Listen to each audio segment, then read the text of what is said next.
Bonjour à tous et bienvenue sur notre podcast Le Galta, dédié à l'immobilier de Suisse romande et plus particulièrement au canton de Vaud. Bonjour Vincent. Bonjour Anna. Aujourd'hui, notre épisode va parler des documents. Quels documents faut-il transmettre aux acheteurs ? Ok. Du coup, je te laisse la parole. Quels documents on doit transmettre ?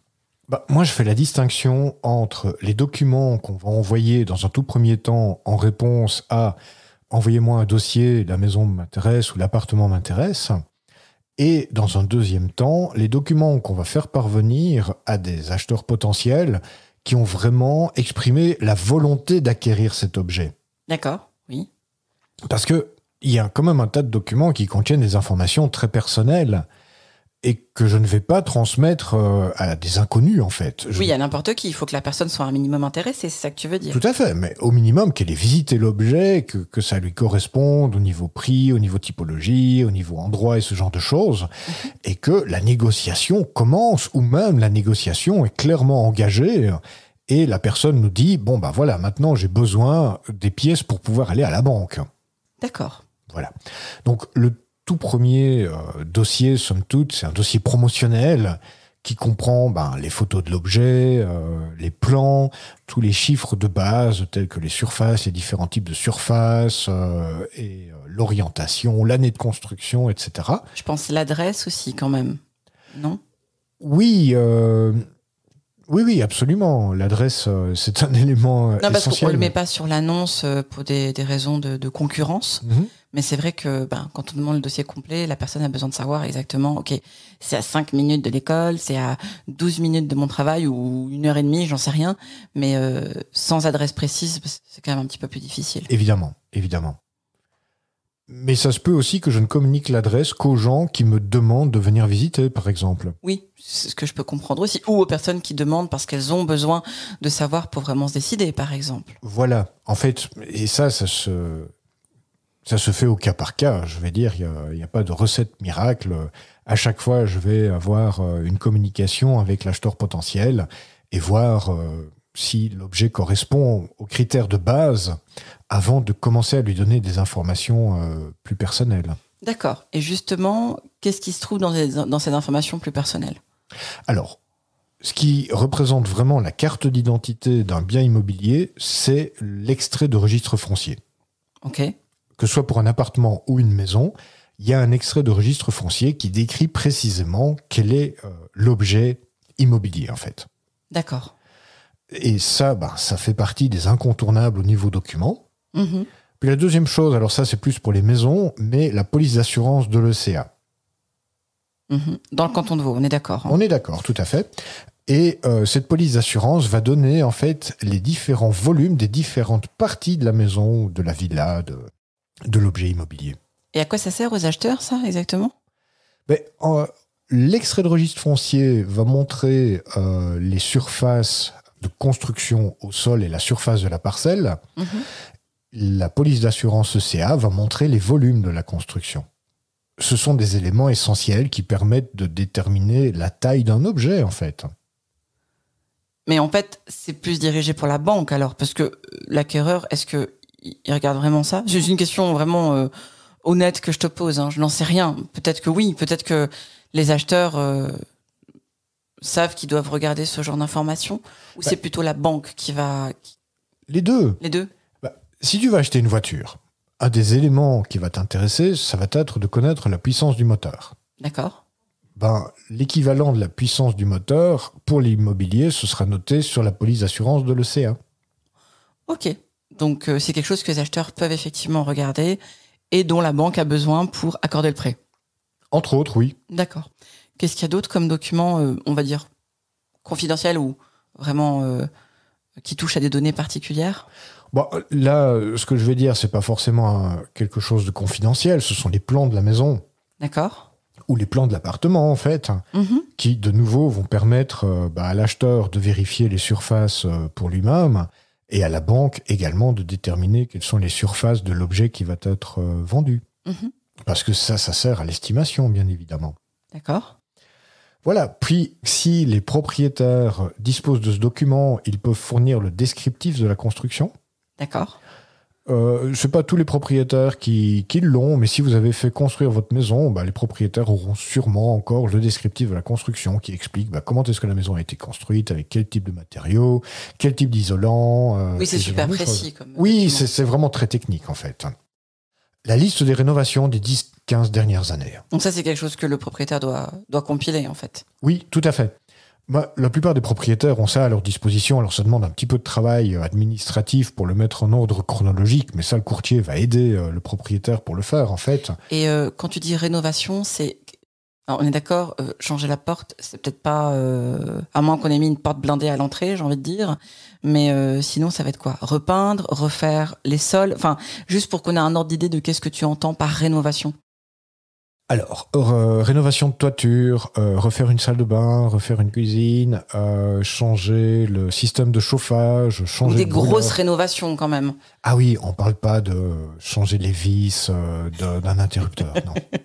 Non, mais c'est... Ou si tu installes tout un truc un système de domotique à l'intérieur de ta maison, c'est quand même quelque chose qu'il faut mettre en avant. Oui, absolument. Ok, super. De nouveau, tout ce qui peut valoriser et expliquer le prix de vente doit être utilisé. Donc il ne faut pas rajouter des choses qui sont vraiment pas pertinentes ou qui n'ajoutent pas de valeur. Le changement d'un robinet, typiquement, c'est pas quelque chose à mettre. C'est de l'entretien plutôt, ça. C'est ça. Ouais. L'entretien, c'est normal. Maintenant, si tous les systèmes de robinetterie ont été changés par du matériel haut de gamme il y a 6 mois en arrière, ça vaut la peine de le mentionner. D'accord. Voilà. Ensuite, on peut aussi faire la liste des aménagements et des travaux qui sont encore sous garantie. D'accord, oui. Ça apporte quelque chose. Si on est dans une maison qui fait partie du recensement architectural, il faudrait aller sortir la fiche du recensement architectural parce que ça va faire partie de l'objet, en fait. C'est logique. Voilà. Les consommations électriques et de chauffage des 3 dernières années. Oui, c'est important de le préciser, je pense. Oui, mais il faut bien comprendre que les consommations électriques et de chauffage varient énormément en fonction de l'utilisation que les gens en font. Typiquement, des retraités d'une 70aine d'années ont tendance à chauffer plus que des gens qui travaillent à l'extérieur pendant toute la journée et qui ne sont là que le soir et le week-end. Oui, ou des personnes qui, comme nous, adorent le feu de cheminée et chauffent majoritairement à ça. On n'aura pas des factures de gaz ou électricité qu'une personne qui ne se chauffe que au chauffage au sol, par exemple. Tout à fait. Mais par exemple, les consommations d'énergie vont être nécessaires pour établir le certificat énergétique cantonal des bâtiments, le CECB, qui est le document suivant qu'il va falloir produire. Alors ce document, il doit être produit, la dernière limite pour le montrer aux acheteurs, c'est chez le notaire. C'est un document qui est nécessaire pour pouvoir finaliser la vente, mais il n'est pas obligatoire pour pouvoir organiser des visites et ce genre de choses. Moi, je le fais faire assez rapidement dès qu'on a une négociation sérieuse qui commence. Oui, pour pas freiner le processus. Voilà. Je travaille avec un expert qui, systématiquement, me fournit le certificat en 1 semaine. Juste pour avoir une indication, c'est quoi l'ordre de prix ? C'est 200 francs ou c'est 2000 francs ? C'est quoi le... L'expert que j'ai trouvé a un tarif très compétitif et fait systématiquement ce certificat-là, le CECB, pour 650 francs. D'accord, mais ça donne un ordre d'idée. Si vous trouvez des CECB à 2500 francs, il faut peut-être chercher encore un petit peu. D'accord. Voilà, mais là je pense que c'est un service que le courtier doit proposer au propriétaire vendeur pour lui fournir le prestataire qui est le plus efficace en fait. Oui, mais ce que je veux dire, c'est que c'est bien de connaître un ordre de prix pour voir qu'est-ce qui est correct ou pas. Absolument, parce que de nouveau, on voit tout et son contraire. Donc tu as raison, l'exemple que tu as mentionné n'est même pas exagéré en fait. Un autre document qui est vraiment utile et qui parfois nécessite des recherches ou des fouilles archéologiques un peu plus poussées dans les classeurs de propriétaires, c'est le certificat de sécurité du contrôle des installations électriques. Ça s'appelle le certificat de sécurité du contrôle OIBT. D'accord. C'est en fait une inspection qui a été réalisée par un électricien agréé qui a vérifié que chaque prise, chaque élément de l'installation électrique est correct, fonctionne, ne pose pas de problème au niveau de la sécurité des habitants. Et juste, c'est obligatoire ou c'est un conseil que tu donnes de donner ça?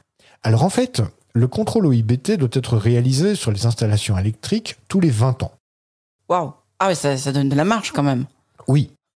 Maintenant, si le contrôle a été fait il y a moins de 5 ans, les acheteurs ne devront pas le faire refaire après avoir pris possession des lieux. D'accord. Si le contrôle a été fait il y a plus de 5 ans, les acheteurs vont devoir faire refaire ce contrôle à leurs frais. C'est quelques centaines de francs. D'accord. Moi, je demande d'avoir ce document parce que ça montre que les installations ont été vérifiées et sont en bon état. Ça a un caractère rassurant. Oui, c'est encore pour mettre en avant la confiance et la renforcer, en fait. Absolument, absolument. Mais en vérité, sur la centaine de ventes que j'ai réalisées, les installations électriques étaient toujours en bon état, sauf dans les maisons qui étaient vendues pour être démolies. Oui, ça paraît logique. Maintenant, s'il y a des contrats d'entretien, des assurances particulières, comme une assurance responsabilité civile du bâtiment, et ce genre de choses, on peut collecter les informations à ce moment-là. Les informations que je donne ici, c'est pas une liste exhaustive. Oui, ça dépend aussi, c'est un peu du cas par cas aussi. Mais oui. Et là, c'est le courtier qui doit dire, là, il faudrait ça en plus, ça peut rajouter quelque chose, ou ça peut être intéressant de le mettre dans le dossier, quoi. Absolument. Ou le notaire qui va le demander, c'est peut-être aussi possible dans certains cas. Mais il faut anticiper tout ça pour faciliter le travail du notaire aussi. Oui. Mais par exemple, quelque chose qui est très à la mode, ce sont les panneaux solaires. Mm-hmm. Mais il existe 36 systèmes différents pour placer les panneaux solaires. Tu as même des systèmes où l'entreprise loue la toiture du propriétaire et c'est tout. C'est-à-dire que le propriétaire a X centaines de francs par an pour louer sa toiture, mais ne bénéficie pas de l'apport d'énergie qui est produit par les panneaux solaires. Ah waouh, d'accord. Il faut être conscient de ça. Ou, au cas contraire, et qui est quand même le plus courant, le propriétaire a fait installer des panneaux solaires photovoltaïques, donc qui produisent du courant, qu'il utilise dans sa maison, donc ça diminue sa facture d'électricité. Bien sûr. Ah, ça, c'est un argument commercial à utiliser, tu vois. Mm-hmm. Voilà. Éventuellement, on peut aussi demander le permis d'habiter ou d'utiliser, s'il est disponible. Si ce sont une maison vraiment très ancienne, ce permis n'existera même pas. Mais si c'est un appartement qui a été construit il y a 5 ans, il faudrait disposer de ce document. Ça montre que la commune est venue inspecter les lieux et a donné son autorisation à ce que cette habitation soit utilisée comme habitation. D'accord. Cette histoire de panneaux solaires, ça m'a fait penser à quelque chose. Si une partie de la maison est louée, j'imagine qu'il faut aussi fournir quand même des informations par rapport à ça. Ah oui, absolument. Le contrat de bail et tous les documents qui accompagnent le contrat de bail et de s'assurer que le contrat a été fait en bonne et due forme. Dans certains cantons, dans certains districts, il faut que le propriétaire remette une feuille verte. C'est un formulaire officiel qui montre quel était le loyer payé par l'ancien locataire et ce genre de choses. Le fait de ne pas faire cette procédure administrative peut avoir des conséquences à long terme, en fait, et il faut s'assurer. Le courtier professionnel sera tout à fait en mesure de guider le propriétaire par rapport à ça. D'accord. Voilà. Ça, c'était essentiellement pour une maison, parce que pour une propriété par étage, il y a encore toute une série de documents supplémentaires par rapport à ce que je viens de citer. Alors, c'est parti. Alors, pour la propriété par étage, il y a encore toute une série de documents supplémentaires qui doivent être fournis. De nouveau, ces documents doivent être fournis à partir du moment où il y a une négociation qui est en cours. L'acheteur potentiel n'a pas besoin d'avoir les PV des 3 dernières assemblées générales pour déterminer si oui ou non il veut habiter à cet endroit-là. D'accord. Mais on a l'extrait de registre foncier, mais dans ce cas-ci, il y en a 2 à fournir. Celui de la parcelle de base, donc l'extrait de registre foncier qui correspond à la parcelle sur laquelle la propriété par étage est construite. Le terrain, quoi. Oui, c'est ça. Et puis, le deuxième extrait de registre foncier du lot PPE qui est à la vente. D'accord. Voilà. Les coordonnées de l'administrateur qui s'occupe de gérer la PPE, la police OCA de l'immeuble, la fiche de recensement architectural de l'immeuble, si c'est applicable, le certificat énergétique cantonal des bâtiments, mais là, il faut le demander à l'administrateur, parce que dès qu'il y a eu une vente dans cet immeuble, c'est le même certificat qui est réutilisé. Donc là, le propriétaire de l'appartement ne doit pas faire refaire un certificat pour son appartement. Il y a un certificat qui existe pour tout l'immeuble. Il faut juste avoir un administrateur efficace, quoi. Oui, alors, et s'il n'a pas été fait, ce certificat, parce que c'est la première vente qui a eu lieu dans ce bâtiment-là à partir de 2017, parce que le certificat n'est obligatoire que depuis 2017, eh bien, dans ce cas-là, les frais d'établissement du certificat sont à charge de la copropriété. Oui, ça paraît logique, parce qu'après, tout le monde va en profiter, on va dire. C'est ça. En tout cas, tout propriétaire potentiellement vendeur.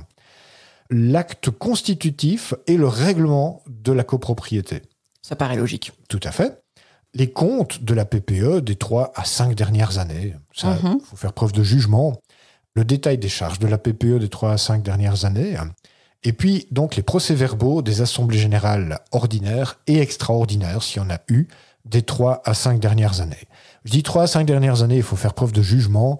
L'acheteur va devoir être informé sur la vie de la copropriété, des décisions qui ont été prises, de leurs impacts et ce genre de choses. Il doit savoir où est-ce qu'il met les pieds, en fait, c'est ça ? Complètement. Et ça, tout ça, c'est consigné dans les PV des assemblées générales. La liste des travaux qui sont prévus pour l'immeuble et éventuellement leur budget. Ça a une importance. Oui, ça va impacter les charges. Oui, enfin, ça dépend. S'il y a un fonds de rénovation qui est suffisant, ça ne va pas impacter les charges. Mais si par contre, comme le fonds de rénovation n'est même pas obligatoire, s'il n'y en a pas et qu'il faut refaire la toiture, qu'il y a un devis de 150 000 francs pour refaire la toiture sur 10 propriétaires qui ont disons, la même quote-part, vous savez que vous aurez 15 000 francs à payer dans l'année qui vient pour les réparations de toiture. Et ça doit être communiqué, évidemment. La liste des rénovations qui ont été entreprises dans l'appartement, donc le lot PPE vendu, et dans l'immeuble. Concernant l'immeuble, cette liste, on l'aura dans les PV des assemblées générales, en fait. D'accord. La liste des choses qui sont encore sous garantie dans l'appartement. Si tu viens de remplacer ta plaque vitrocéramique, elle est sous garantie, c'est bien de le savoir et de transmettre cette garantie. Les plans du bien, bien évidemment, le dernier rapport de sécurité de l'OIBT, donc le contrôle des installations électriques. Même principe que pour une villa, mais il faut le faire pour l'appartement. Et là, je parle bien du contrôle de l'appartement. Voilà. Les contrats d'entretien, s'il y en a. L'assurance RC du bâtiment, franchement, c'est pas forcément nécessaire. On peut la demander à l'administrateur si on veut l'avoir. Mais pour les deux cas, que ce soit des maisons ou des appartements, il faut savoir où se trouvent les cédules hypothécaires. C'est un document qui est remis à la banque en garantie, en contrepartie du prêt qui sert de garantie pour le prêt hypothécaire. Ces documents peuvent soit être en possession de la banque, alors il faut savoir quelle banque et à quel endroit, ou alors, si jamais le prêt a été remboursé et que le document a été rendu au propriétaire, il faut qu'il puisse montrer où se trouve ce document, parce qu'en l'absence de ce document, on pourrait vraiment être très embêté pour la vente et voire avoir une vente retardée de 6 à 9 mois, par exemple. Waouh, ok, donc c'est quand même quelque chose... Il faut mettre la main dessus, quoi. Oui, absolument. Il faut savoir où ça se trouve et mettre la main dessus. Maintenant, parce qu'il y a eu des problèmes dans le passé, ces papiers sont dématérialisés et existent sous forme de cédules de registre. C'est-à-dire que c'est enregistré au registre foncier sous format électronique et là, ça ne se perd plus. On espère. Oui. On doit assumer que ça ne se perd plus. De nouveau, le permis d'habiter ou d'utiliser, si on en dispose. Et puis, dans le canton de Vaud, si l'appartement a été loué, dans certaines circonstances, il faudra demander une autorisation pour pouvoir sortir cet appartement du parc locatif. C'est une procédure qui doit être entreprise. La loi s'appelle la L3PL ou LPPPL. C'est son nom. Et donc, de nouveau, le courtier averti pourra guider le propriétaire vendeur à travers les démarches administratives pour pouvoir rendre son bien vendable. D'accord. Bon, ça fait pas mal de choses pour tout ce qui est en PPE, en tout cas. Forcément, puisqu'il y a le bien en question, plus le bien dans lequel le bien est. Je me comprends, mais il y a un côté un peu le chapeau dans le chapeau, quoi. C'est ça. Oui, il y a plus de parties impliquées, il y a plus d'informations qui doivent être partagées. Est-ce que dans le cas d'un terrain, il y aurait... bon, évidemment, il y a plein de choses qu'il n'y aura pas puisque un terrain n'est pas construit, mais est-ce qu'il y aurait des points particuliers que tu aimerais aborder dans le cas d'un terrain ?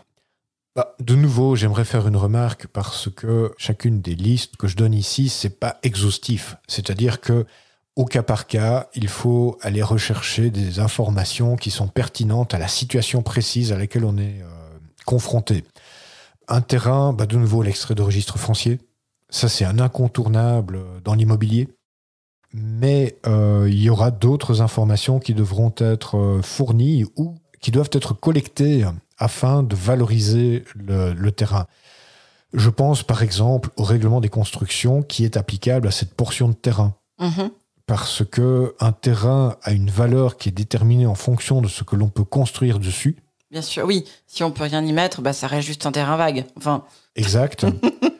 Et donc, tiens-toi bien, la valeur du terrain varie de quelques francs du mètre carré à plusieurs milliers de francs du mètre carré. Oui, selon l'endroit où il est. Ça, on en avait parlé dans les estimations.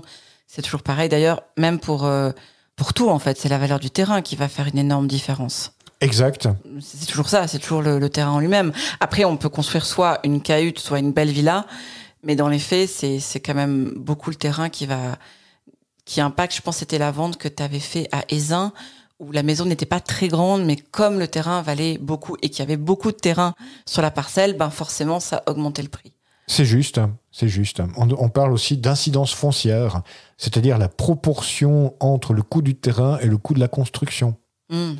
Une proportion tout à fait normale pour une villa serait que l'incidence foncière soit de 30 à 40%, c'est-à-dire que le terrain représente 30 à 40% du budget d'achat. D'accord. Mais dans certains cas, ça peut monter jusqu'à 60%.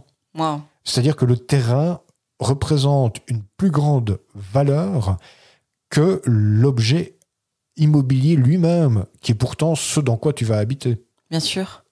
Du coup, registre foncier et... en gros, est-ce qu'on peut y construire et qu'est-ce qu'on peut y construire ? C'est ça. C'est la base. Et après, selon les cas, il peut y avoir d'autres documents, mais ça, c'est vraiment de la taille sur mesure, après. Mais oui, parce que en vérité, un terrain nu n'est pas facile à vendre. C'est plus facile de vendre un terrain avec un permis de construire pour un objet bien précis. Et là, évidemment, il faudra donner le détail du permis de construire à l'acheteur potentiel. Par exemple, oui. Permet de valoriser l'achat du terrain, ça permet de vendre plus cher que si tu vends un terrain totalement nu. Mais ça, c'est quelque chose que le propriétaire et le courtier devraient faire de consort et se mettre d'accord. Et le courtier devrait faire concert. les démarches. C'est probablement ce que j'ai voulu dire, oui. D'accord. Est-ce que j'ai répondu à ta question ? Oui, je pense, oui. Ça permet de faire le tour, effectivement, d'avoir quand même les essentiels en termes de documents. Après, oui, c'est bien que tu le précises.